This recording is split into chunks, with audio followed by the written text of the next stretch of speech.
everyone, welcome to Essy Cooks. In this video, we're going to be making a super easy puff pastry apple tart. All we need are a few simple ingredients, and you can actually prep this in 10 minutes or less, depending on the sheet of puff pastry that you get. It's really fast and easy to put together. It's perfect little quick dessert, or it's even a great breakfast snack if you're having people over for coffee. So the first thing we're going to need is one sheet of puff pastry. I used Tender Flake. This one doesn't have any dairy or animal products in it, doesn't have lard or anything like that. Usually puff pastry would be made with butter, but a lot of them are made with a vegetable oil instead.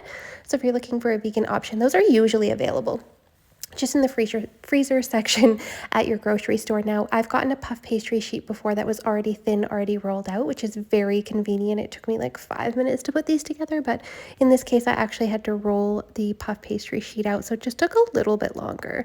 It didn't take too long at all, though, just to roll it out. We're going to roll it out nice and thin. We want to be able to make 9 squares out of this. 9 tarts. So you can see here how nice and thin that is. That's the thickness that we're looking for. So you can check that out there. It doesn't have to be perfect or anything like that, but just something very similar to this. Now we just need 1 Granny Green, 1 Granny Smith apple. My husband's cutting it for me. He's cutting that into nice thin slices, thinner the better, because it's not going to be in the oven for too long and we want them cooked. Then we're going to add 1 tablespoon of cinnamon right on top of that Granny Green apple, and then 2 tablespoons of brown sugar. If you want, you can use maple syrup instead, but I think brown sugar is really good on here. Toss those up or stir them up to combine. You want them to be nice and evenly coated. It doesn't take long to do this at all. And then we're going to get back to our puff pastry sheet. You can see how nice and evenly those are coated. That's perfect. We're going to get a baking sheet lined with parchment paper. We're actually going to preheat the oven to 350 degrees, and then you can line up, sort of stack like 5 of these apple slices just on top of each other, 4 to 6. It doesn't really matter.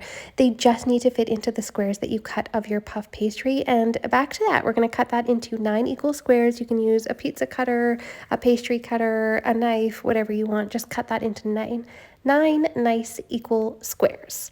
So I'm just going to roll through that and make them, fairly evenly sized. We want them to be pretty similar so that they're going to bake evenly in the oven, but it doesn't have to be perfect.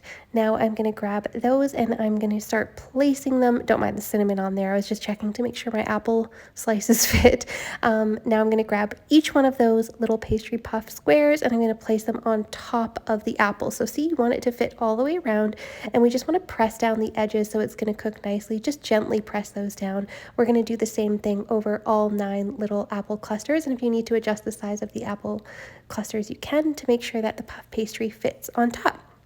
I'm going to continue doing that with all of the apples, and like I said, each one doesn't have to be exactly the same. As you can see here, some of them are a little bit different. If you're liking this video so far and you want to see more ideas like this, make sure you hit that subscribe button. Thank you so much for watching so far. And now we're going to get a little bit of melted vegan butter, about 1 to 2 tablespoons, and you can brush that right on top of the pastry. Alternatively, if you didn't want to use melted vegan butter, you could brush them with a little bit of almond milk. It's going to help them brown, but the butter just tastes so good. So now we're going to bake at 350 for 15 to 20 minutes, or until the pastry is golden brown. Make sure it's cooked all the way through. Some puff pastries can take a little bit longer than others. Some need to be cooked at a different temperature, but that's just kind of a standard issue.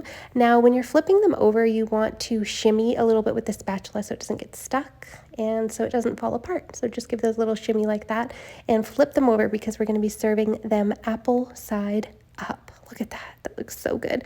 It's so perfect for fall. It's good for Thanksgiving. Like I said, it's great if you're having guests over for coffee and you want to make a sweet little pastry, just quick, easy. Like, this is the thing. I've also served this for dessert. You can put icing sugar on top. You can put some icing that's made with icing sugar and milk, or icing sugar and water on top. That's a really good addition. You can drizzle a little bit of maple syrup like I'm doing here. Yum. You can drizzle some honey on top. Whatever you like. They're so good and they're really easy to make. As you can see, I think most people can make this. It's really fun, really easy to make. Thank you so much for watching this video. I hope you loved it. If you want to see more like this, make sure you hit that like and subscribe button below.